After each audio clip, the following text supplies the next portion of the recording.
Vehicle profile settings કાં લખ્યું છે? OBD2 એડેપ્ટર સેટિંગમાં જા. કનેક્શન ટાઈમે બ્લૂટૂથ સિલેક્ટ કર.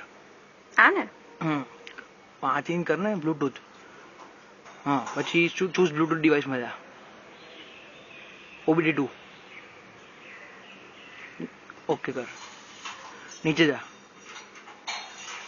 હજી નીચે ઉપર જા ઉપર જા. હવે યુઝ વ્હીકલ ફ્યુલ લેવલ પર ક્લિક કરીને પાછું ક્લિક કર. ઓફ કરીને ઓન કર. ઓન. નીચે જા. બસ બેક જા. હજી એક વાર. હવે રિયલ ટાઈમ ઇન્ફોર્મેશન પર ક્લિક કર. હવે કાર ઓન કર.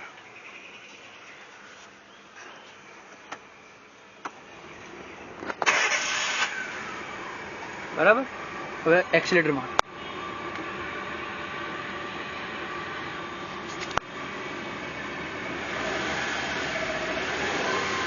મારતી રહે ઉભરે રેપ કેમ નહીં વધતા? અરે